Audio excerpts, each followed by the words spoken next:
J.C. Newman Cigar Studio in Boston, Massachusetts, and the Gurkha Cigar Studio in beautiful British Columbia. Welcome to the Smokin Tabacco Show with your hosts, Matt Tobacco and Mitchell Santaga. And good evening, ladies and gentlemen. Welcome to another episode of the Smokin Tabacco Show. My name is Matt Tobacco from SmokinTabacco.com. Mitchell Santaga is not with me tonight. We are here on a Thursday night, and Mitchell couldn't make it, unfortunately, so I'm going to be holding down the fort by myself.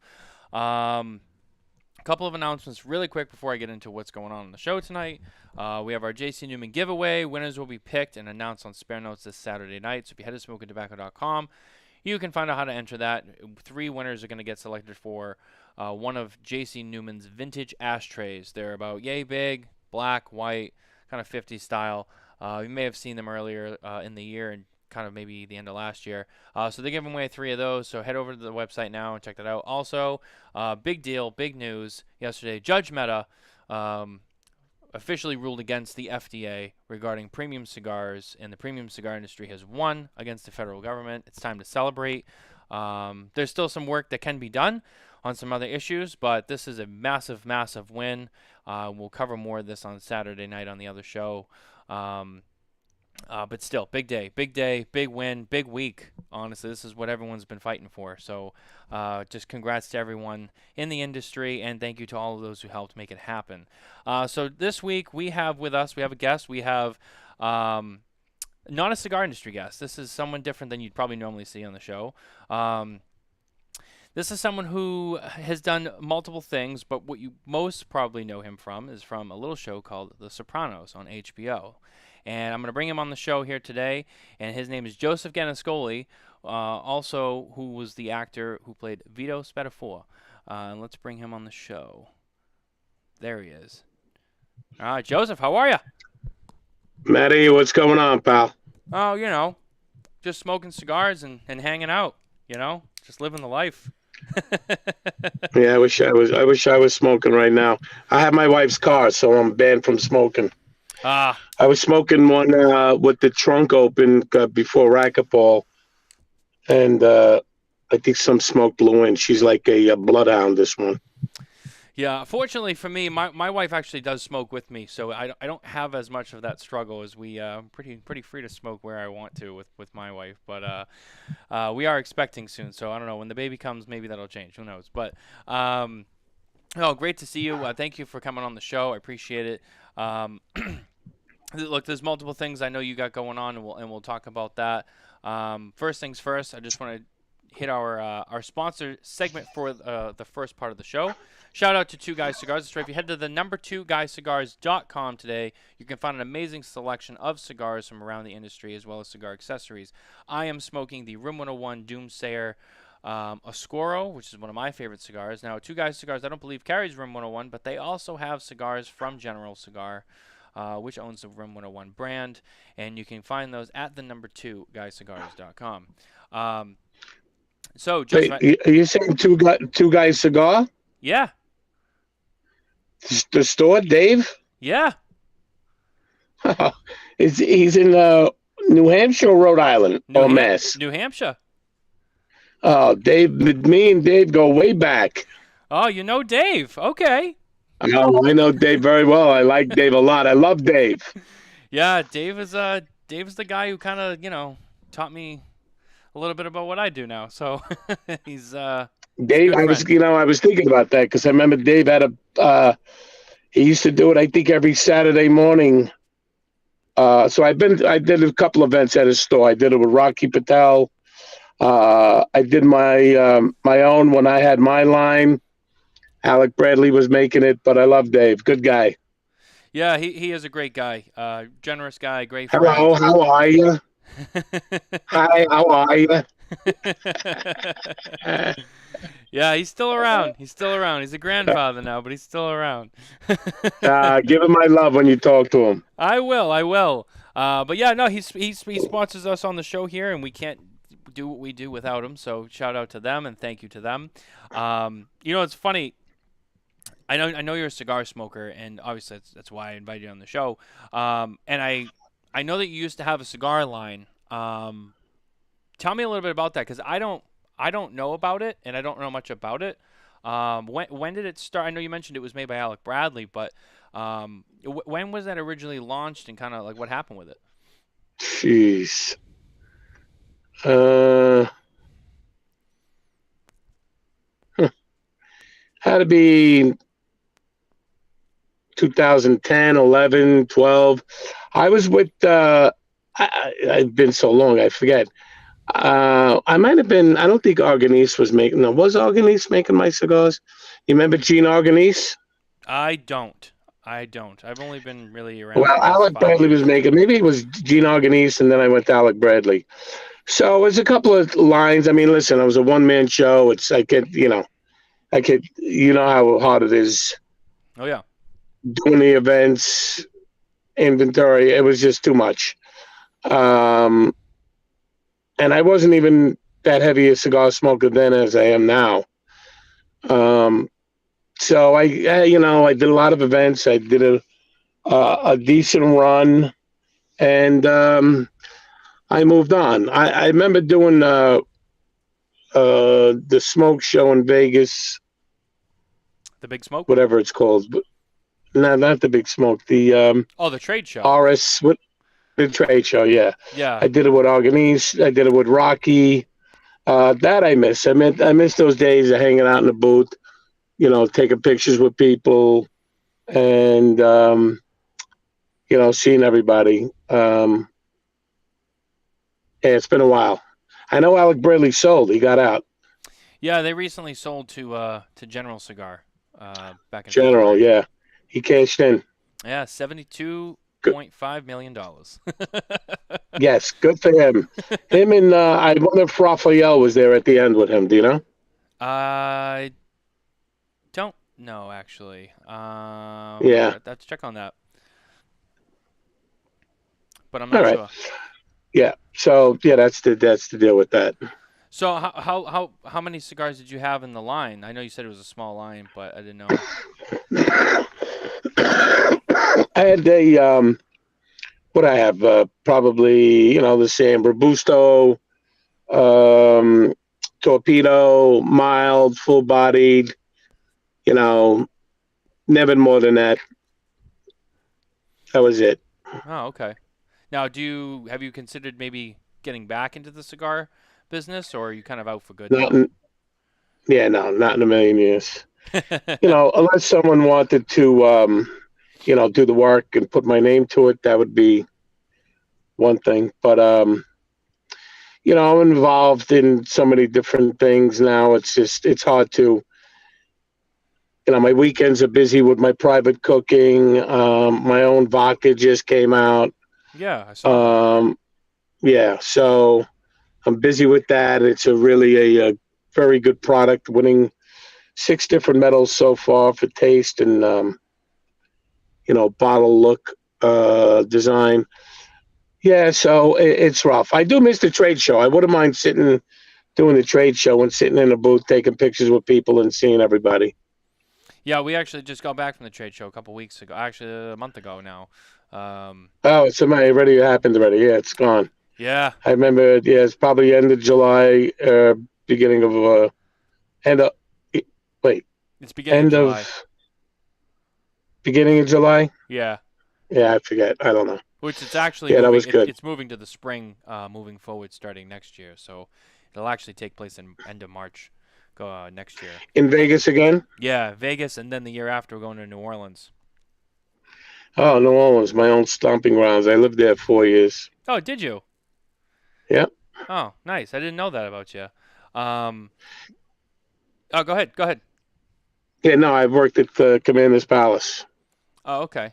Okay, nice. Yeah, I've never been to New Orleans, so we're excited for that because it'll be my first time to actually go and enjoy and see the city. I mean, it's turned into a shithole, but just like New York. But we'll see. Yeah, I mean, you could probably say that about a lot of places, but yeah, I feel you. Yeah. Well, they all have one thing in common. Well, anyway, I'm going to try to keep this show tighter to an hour tonight. I'm without my co-hosts and whatnot, so I'm going to try to make this a little bit more simplified. But first of all, obviously one of the biggest things that people know you for is from The Sopranos, um, and obviously being an actor. When exactly did you get into acting? Was that before The Sopranos? What was like your first role? How did that really happen? I got into it late. I was, chefing. Got into some trouble in New York. Moved to LA to pursue acting, and started like I was around 30, Oh, okay. and I got my start on a few movies, and became friends with Benicio del Toro, and he cast me in a movie he was directing, a short film where I was the lead, and wound up introducing me to. That's really the short story. Yep. Introducing me to the Soprano casting directors. Oh, okay. Um, Now I remember, if I remember correctly, your first appearance on the show, I want to say was season 1, and I believe Yeah, you weren't Vito, you were like another character, if I remember, you like a background character, Gino. Gino, and then it was I think, Yeah, no, I had a scene. I had a scene. I had some lines. and then from there, I think it was season 2 that we first meet Vito, if I remember correctly. Is that true? I think it's season 2. Yes, Um, right. They brought me back as Vito. Now, would you say that that first scene that you did and you had those lines? Do you think that was kind of like, oh, this guy's got something? We got to make him a permanent character, and they kind of roll you into a new character? And I don't know what they saw. I mean, it was so. It wasn't really an intense scene. I just thank God that they did. It changed my life, and I was blessed. And it opened up a million doors for me and did a lot for me. So I just thank God every day. well, yeah, I mean, you go on to become a big part of the show, especially in season 6. Obviously, the Vito character's story arc really takes off. Which Yeah. I read something, and I don't know if it's true. Um, was it your idea that Vito becomes gay and they find out about it and that whole storyline comes across? I heard that was your idea, but I Yeah, wasn't sure. that is correct. I Oh, suggested it from a book I was reading to one of the writers, and they decided to do it. So, yeah, and that really changed my life, actually. I mean, but I always try to think outside the box, and you know, um, I wanted a bigger role, a little more prolific role. And when I look back, you go from one scene to a different character to a major role on the greatest show ever. I mean, what could be better than that? no, it's true. It's true. I mean, being able to be a part of a cast like that and on a show that impactful, I still argue with people today that it's the greatest show of all time. I hear, you start hearing people argue about Game of Thrones, and I don't want to hear about that. To me, it's always been The Sopranos. It always will be The Sopranos.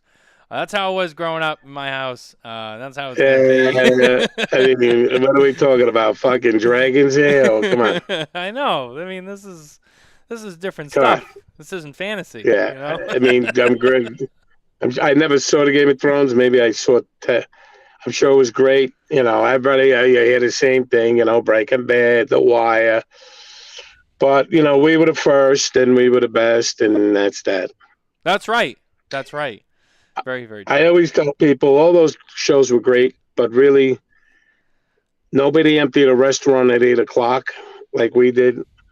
Nobody. I mean, this was before DVRs and cell phones and Yep. streaming and on demand. But you couldn't call someone at 9 o'clock, um, and nobody talked about it at work the next day, like Sopranos. Oh yeah. Oh yeah. I mean, I remember not. I mean, I remember people coming over to my house to at the time I was a lot younger at the time, but I've since seen the show several times, but I remember people coming over my house and watching it together, like it was that big of a deal. Like people would come and watch the show. Like all people wanted to watch it in groups. It really has Like left. Roots? What was that? Did you say like Roots? No, like in groups, like people wanted Oh, to groups. watch. No, not like I thought Roots. they didn't want to watch Roots. No, not like Roots. No, but people wanted to get together to watch it so they could all be together. Like it was a big deal, and like you said, it was. Yeah, I had 20 people in my house every show. Yeah. I said no talking, no laughing, because you don't want to miss a line. Those are the rules. Yeah, and you couldn't pause it, so, yep, right place, right time, but got to make your breaks. No, it's true, and like you said, it's changed your life, and obviously you've been able to do other things, because of that. You got out there, you got your name out there, and you're part of a legacy now. That's a big legacy. You get to be part of a what is now considered a pretty ensemble cast. I mean, working with James Gandolfini and Edie Falco and all those other amazing people who were on that show with you. It's something special. It's historical. They're going to be talking about you guys for long after we're all gone. But I know since then you've gone on to do other things. You've done a lot with your cooking. I know that you mentioned you were doing cooking even before you were acting. Was that kind of like your first passion? You always wanted to get into cooking and being a chef and all of that? I didn't always want to do that. I mean, I wanted to play for the Yankees. I'm a big sports guy. Yeah. And to all your Boston listeners, thank you for the 2 Super Bowls, by the way. I'm a big Giants fan. Oh, well, you're welcome. We still got more, but you're welcome. You do have more. You won 2. You should have.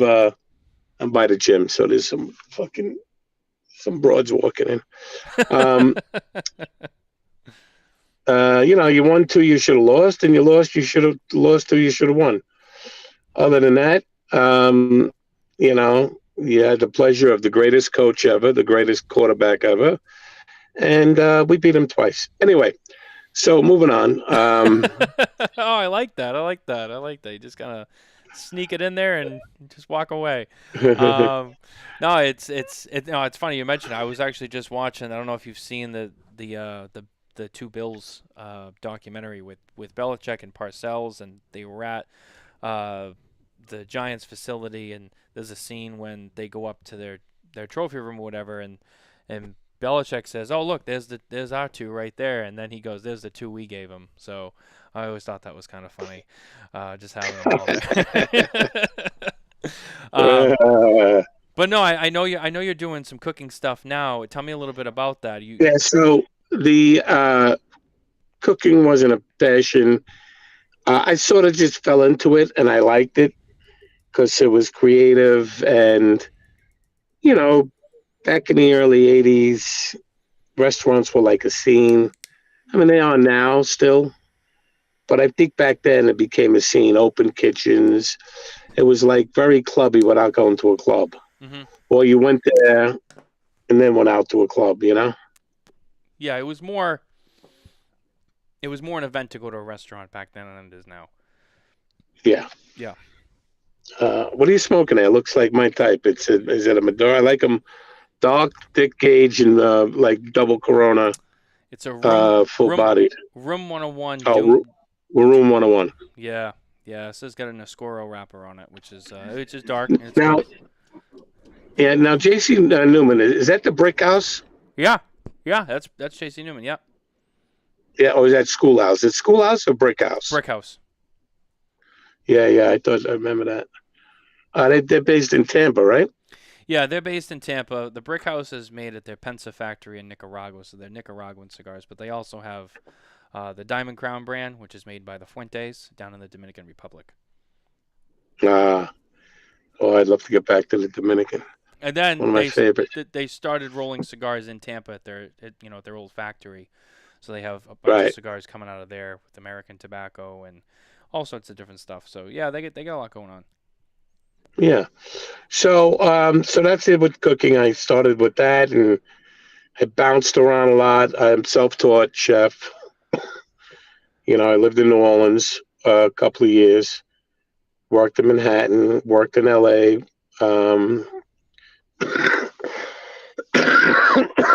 And caught a fucking cold, believe it or not.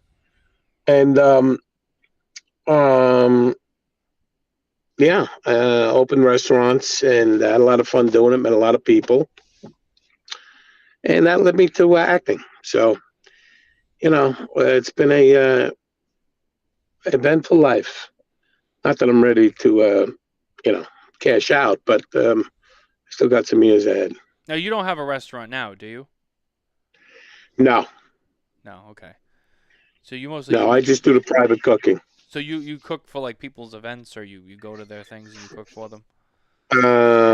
So people hire me if they're a big Soprano fan. They get it for their husband, their father, get-togethers, big Soprano fans. Yeah. I have a minimum of 20 people. I have an assistant. I do the shopping. They pay for the food. And, it's not cheap. It starts at $145 a person up to $180. And I'm there about 10 hours. And I make about 20 appetizers, pasta, and then entree. I don't do dessert. And when I get the food out, I tell my story. Sorry.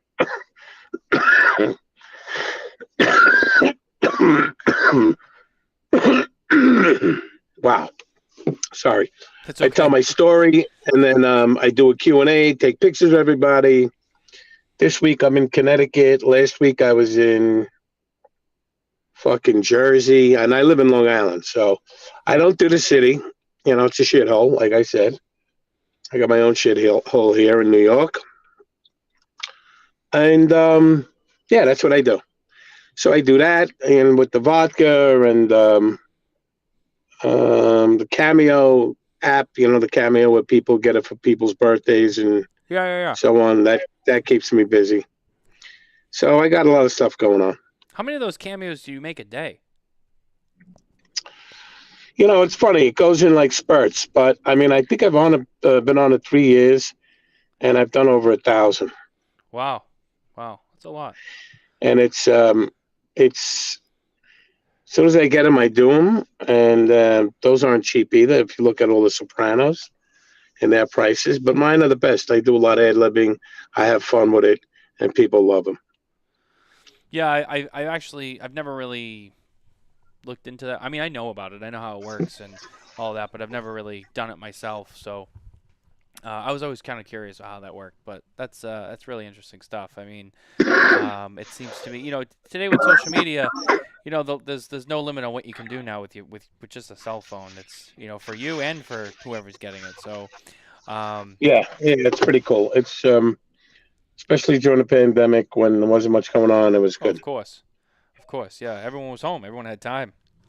What else were people going to do? You weren't cooking for events, that's for sure. Well, actually, I was. People were doing it in their home. Oh, really? There's times I had a test before I went in the house. If someone was pregnant, I had to do that a few times. I go, you better hope I come up negative because got a lot of food here. It's going to go to waste. So but you cook the food ahead of time? I did. What's that? You cook all that food ahead of time, like outside, and you bring it with you. You don't like cook at the. No. I do it in the person's house. Oh, okay. Yeah. Awesome. I don't cook anything outside. And I know you mentioned that you have a vodka now. So tell me a little bit about your vodka. Where that kind of come from? Where can people get it? Is it already released? Sorry. That's okay. It's called Roca Vodka. It's not available nationwide. We just started. I'm a brand ambassador, so I have my own label. It started with D. Snyder, person that started the vodka. Okay. It's made from grapes from Spain, where it's bottled. And it's won 6 medals. It's got a great smooth taste. People love it. I'm not just saying that. There's a lot of harsh vodkas, and it's Ciroc that P. Diddy's is made from grapes, but from France. Okay. This one is unbelievably smooth, called Roca Vodka. ROCAVAKA, and you can check it out on the website. We will be doing a mail order, but I'm doing a lot of events. We launch in New York in September. I'm doing events in Jersey. Yeah, so keeping busy with that. Oh, that's pretty good. I'll have to check that out. I mean, I didn't even realize that they made vodka from grapes. I always thought it was either like grain or I think they do potato Yeah, vodka or potatoes. rice vodka. But Yeah, grapes, that's interesting. this has an interesting taste to it. Smooth, like I said, and people love it. And we make about 10 different cocktails, with all soprano names, which are pretty cool. The Vito Tini, Dirty Pool Cue, the Leather Bar, Lost in the Woods, stuff like that. Ah, very cool, very cool. Do you ever, with the vodka, or maybe you will be, or with any of your cooking, do you ever actually get up to the Boston area, or do you kind of keep it down in the Jersey, Connecticut area? I've done a lot of Boston events when I was doing the cigar. Um, I haven't been to Boston in a while. I mean, it's a 5 hour ride for me.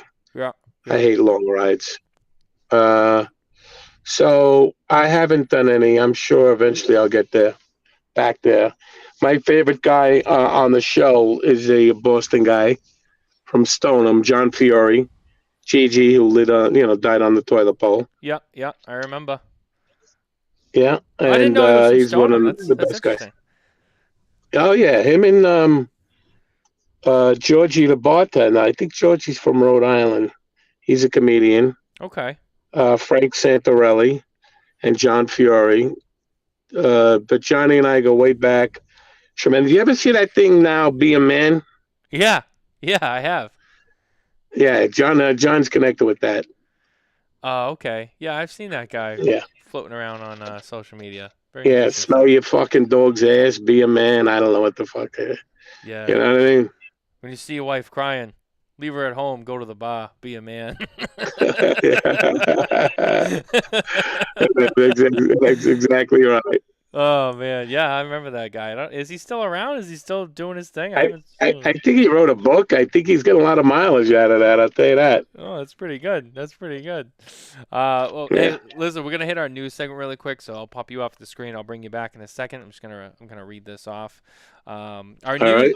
our news is once again brought to you by our friends at McAuliffe Cigars. If you head over to McAuliffeCigars.com today, you can check out all of their amazing cigars, including the new McAuliffe Black, rated 91 on SmokinTobacco.com, and it is a blackout. Don't hesitate on this cigar. Don't sleep on this cigar. It is fantastic. If you head over to the number 2 guyscigars.com, you can buy it there. McAuliffe Cigars. So as I kind of mentioned at the beginning of the show, it's been a big week for the cigar industry. So I'll read a little bit about what's been going on. The cigar industry has won against the FDA in regards to regulation regarding premium cigars. This came out yesterday, and you can read about it on SmokinTobacco.com. Today, U.S. District Judge Mehta ordered the U.S. Food and Drug Administration, the FDA, to exempt premium cigars from tobacco regulations that the agency put in place in 2016. This ruling, which follows nearly 7 years of litigation, is a historic victory for the industry and a significant pushback against arbitrary FDA regulations.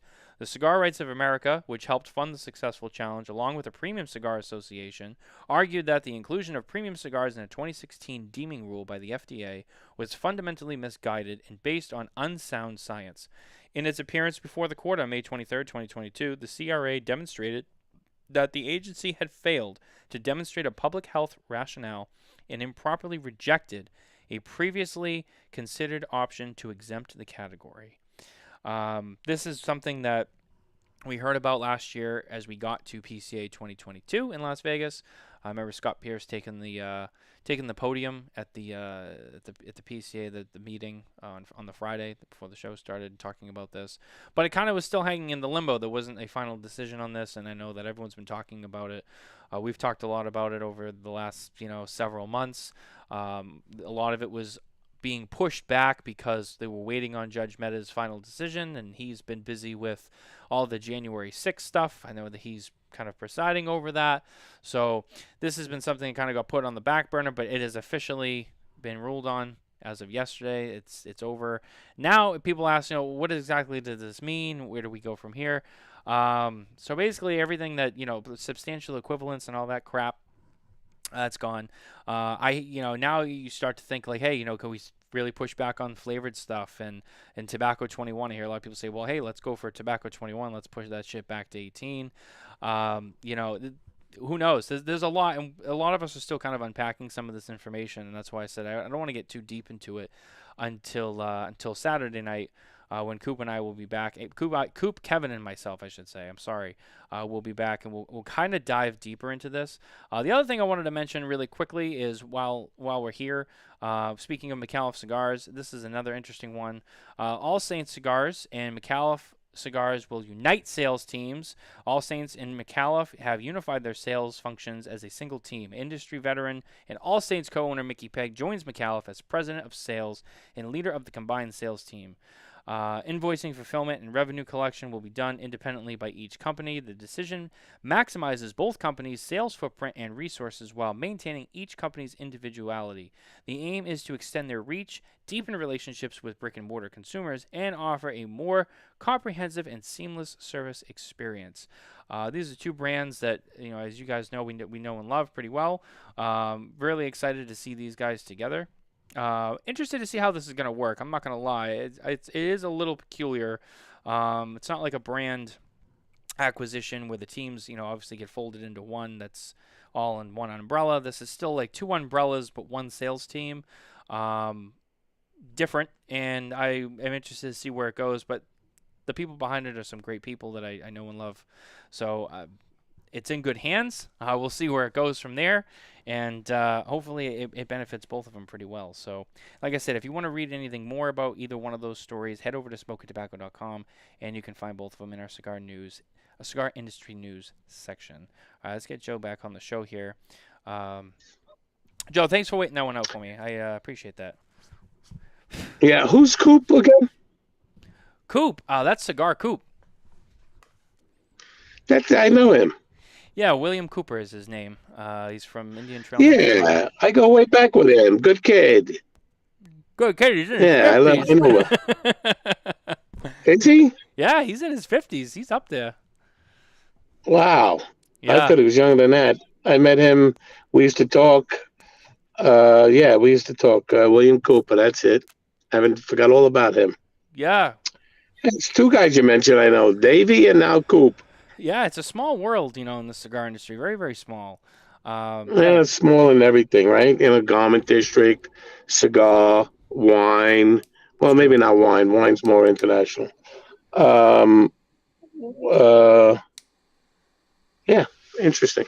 Yeah, no, yeah. Coop has his own platform, but we do collaborate on a show on Saturday nights, Right. Where we kind of both get together and talk shop, talk industry, and one of our guys is on the show as well. So it's a great time. Well, tell him I said hello.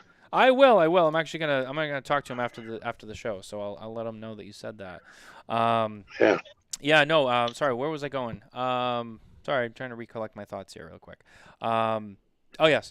I wanted to kind of backtrack a little bit, back to the Sopranos days, and I figured I'd ask you while I had you here, what are some of your favorite moments from the set? Filming the show, it could be a scene you shot, it could be just something that happened with some of the other cast. Just what was it kind of like, pulling back the curtain? Well, what was that like? I mean, anytime we were doing bada bing scenes, obviously that would be a good time. Those were always the best days. Doing a scene with Lawrence Taylor from the Giants, that was probably the highlight for me, being one of my top 3 guys in sports.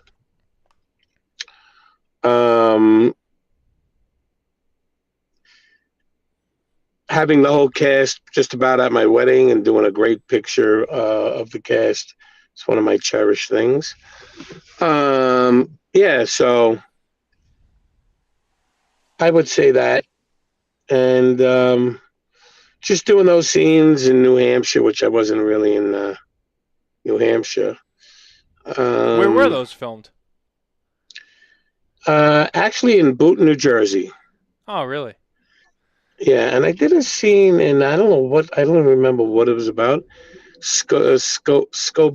No, Skippy. It was like a real Indian name, Massachusetts. Uh, I can't even remember the name. It'll come to me one day. But those were always the memories I have, and um, the camaraderie during filming, and then everybody moves on. It's been '07. How many years is that? 14, 21, 22 years, 23 years? No, 7, 14, 17 years. 17, yeah. Yeah, it's been a while. Yeah, yeah. I mean, one of the other things I was curious about. So, when you find out, I mean, I know that it was towards kind of the end of the show, kind of near the end. But when you find out, like, your character's, story arc, and your character gets killed off essentially, right? As an actor, do you see that coming? Is it like a shock? When you get that, do you read it in the script and they tell you like, hey, we're gonna kill him off? I mean, I was walking a tightrope, so I'm just glad I made it for as many episodes as I did. I mean, I did 39 episodes. I tried to make it into the last part of season 6, but yeah, that was the big killing of the first part.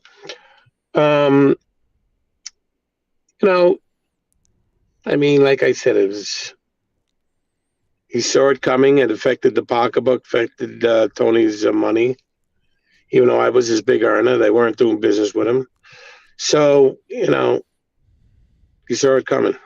Yeah, yeah, yeah. I mean, it's a show where there's a lot of people who've come and gone, obviously, during the course of the story.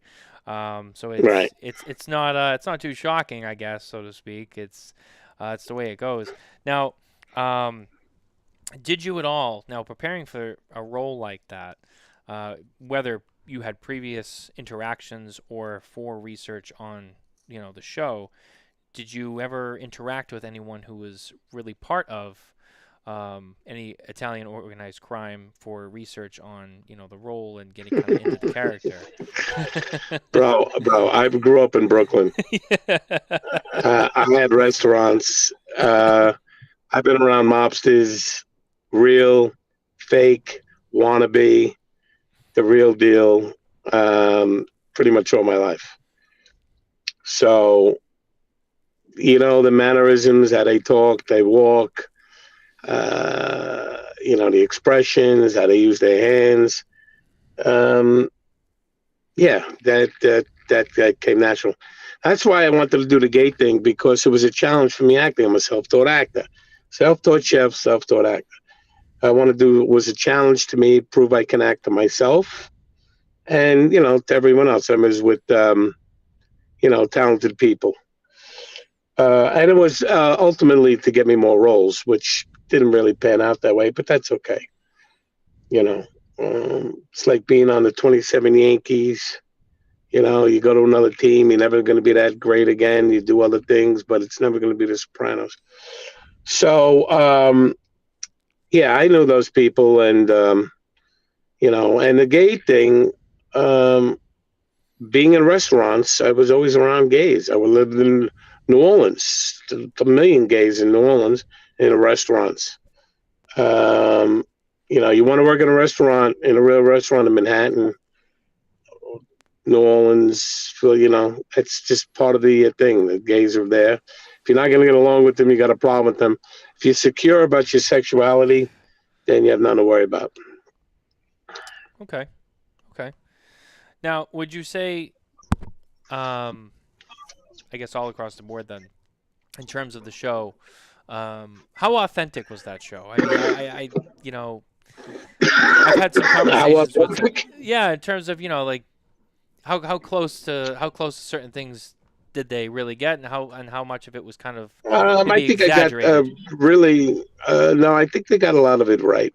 I really do, and the dialogue was right on the money. You watch a lot of garbage that's out there. They try to be another Soprano. They try to be the dialogue is horrible, and I get turned off as soon as I hear it. I can't even watch it. But this is, it was dark. It was comedic. It was beautifully written, acted, lit. It holds up these many years later. Production values. It's really just, the best. If you had to pick, it was on the money.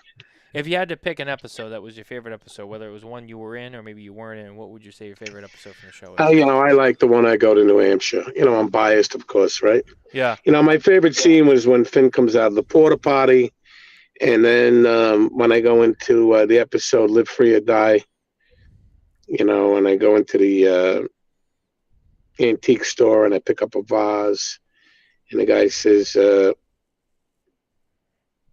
"It's the most expensive piece here. You got a good eye. You're a natural." That was my favorite. Really? Okay. Yeah, really interesting. It's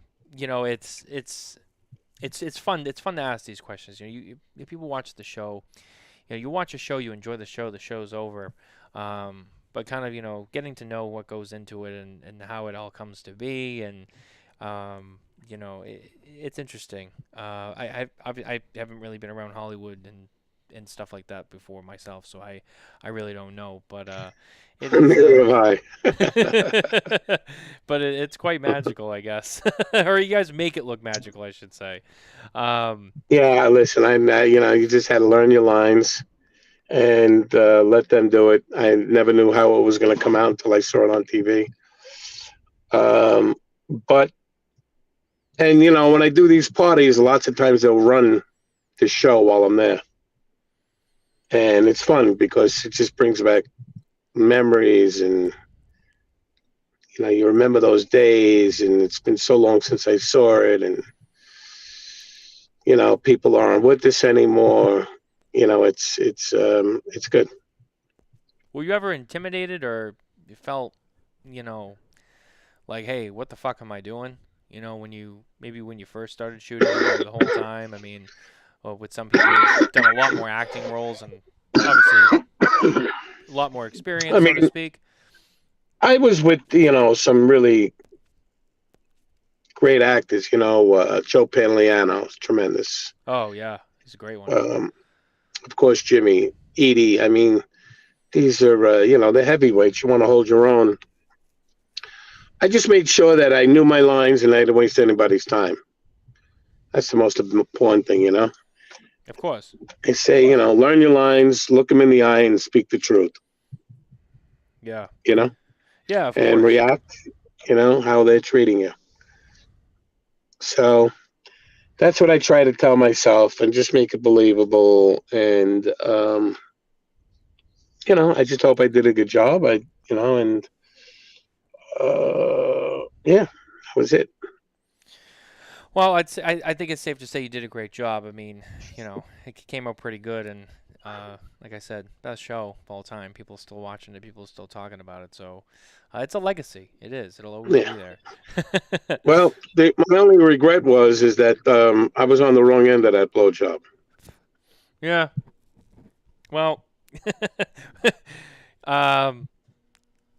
So is this a rated show? Is this no? You can say whatever you want. There's no holding back. Because usually that fucking line gets a big laugh, but I don't know if you were ready for it. I wasn't expecting it, but I mean, you can say whatever you want. I mean, this is not a filtered show. So you did get it. I was on the wrong end. I feel you though. I mean, all right, very good. When do you find that out? When they're like, "All right, here's what we're shooting today," and you read the script? Do they tell you like, "Hey, listen, like you're gonna have"? Well, I'll tell you quick stories that. I didn't really believe it. When I first read it, I was like, "Holy shit, they're actually gonna do it!" And I was like, my first thought was like, "Oh, my fucking friends are gonna break balls forever." Because then it wasn't what I had in mind. Yeah. And I'm glad they did it. Made my character sympathetic, but yeah, it was interesting. Yeah, I always wondered how, certain scenes that, are in certain movies and shows that go down, like, part of you does wonder, like, what's the actor thinking during this? Like, oh, like, people gonna, get the wrong idea, or are people gonna, give me a hard time about this? Like, you're an actor. At the end of the day, you're an actor. You play pretend. To quote Ari Gold, Yeah, that's what you well, guys I do. mean, listen, Brooklyn guys and mobsters don't really see it like that. Fucking Hollywood and people in Manhattan, get it. Brooklyn guys, you know, they're like, what the fuck? So it was kind of weird. Yeah. Hey, people still bust your balls over that? Every once in a while, you get a good jerk off here and there, get a little tanked up, or gets a little stupid, or thinks he's cute. And they go, oh, you really gay? And I go, ask your sister. Oh. That was a good comeback. Yeah, another fucking joke. You're a little dry on the fucking humor, huh? Hey, listen, I'm dialed in. I'm watching. I've got like this whole thing I got going on here between comments and watching the show feed and all that. But yeah. So anyway, I wanted to ask you kind of, I know we've talked a lot about The Sopranos, and I don't want to make it all about that. But with the little bit of time we do have left, I know you had your own cigar line. I know you were in the business, you got out, but you still smoke. And I heard you say earlier that when you were in the business, you actually smoked less than you do now. So how much do you smoke now compared to when you did back then? I smoke. I mean, when I had my car, I just gave back my car in the middle of getting another one, which I'm trying to because my daughter hates it when she's got to come in the car. But I smoke between 4 and 6 a day.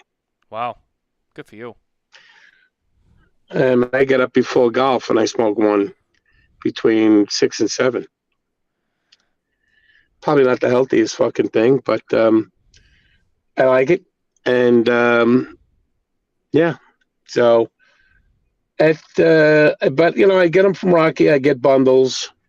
I know what I like. Sometimes I'll be waiting for a delivery and I run out and I gotta go get a stick or two at the humidor, whatever, and I'll get a flathead.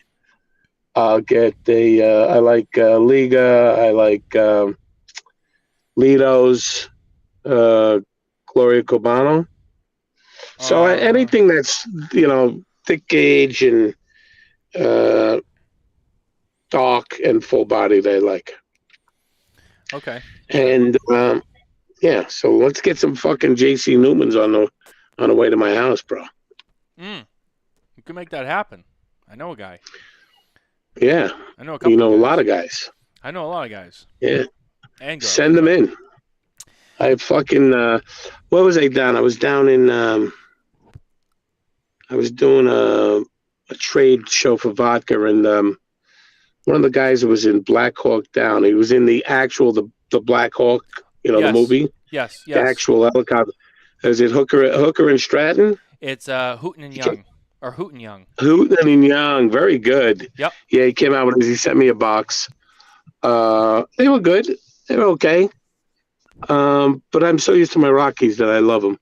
But I like smoke anything and everything. You know what I mean? Doesn't matter to me. I smoke anything and everything. I like it all. You're not too picky on what you smoke, really. I try to I like dark if I can. I have my, I like them. I still like, I don't like nubs. I mean, if I had to smoke a nub, it's fine. But I'll just put it in my, my little cylinder and smoke it later. Yeah. Yeah, I mean, it's you probably don't smoke a lot of Connecticut shade and a lot of the milder stuff. Not really, unless I have to. And if someone gives it to me, I'll smoke it. Yeah. Which is funny, you hear a lot of people always talk about, the most common that people buy is Connecticut shade. Milder cigars, mild medium is really, market-wise, and those are kind of the biggest sellers. But you're definitely not one of those people. You got some taste to you, and you can take some strength sounds. So good for you. Yeah. And I know you mentioned the Brick House. That's Even though I'm cigar. coughing and sick, I'm still fucking smoking. Yeah, You know? no days off. You just got to keep burning through it, right? Yeah. I'm not the fucking smartest guy out there. Yeah. Hey, look, I'm guilty of it too. You're not alone, and I know about 100 other people were in the same boat. Sick as a dog, still smoking a cigar. I mean, what are you gonna do? Yeah. It's hard. Yeah, they see me smoking, and I'm fucking coughing up, and they're like, "Are you fucking kidding me?" I go, "What are you gonna do?"